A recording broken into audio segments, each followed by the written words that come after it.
Last time, we watched a model bend too far, wiggling to chase every single point, overfitting.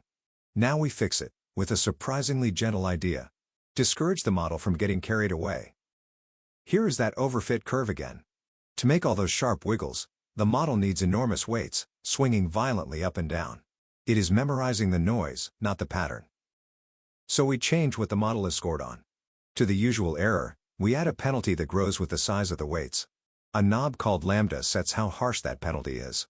Big weights now cost the model something. Turn lambda up, and large weights become expensive. The model is forced to calm down. The wild curve relaxes into a smooth one that follows the real trend.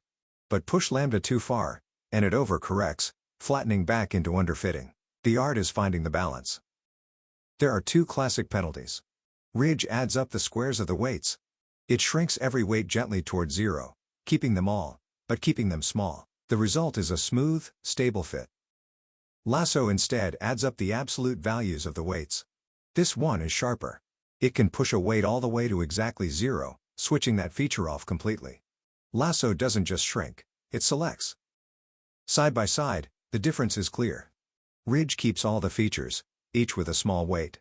Lasso keeps only the useful ones and zeros out the rest, a built-in feature selector. So, regularization adds a penalty on the size of the weights to fight overfitting. Ridge shrinks, Lasso selects, and lambda sets the strength. One lesson remains. How to properly judge a finished regression model.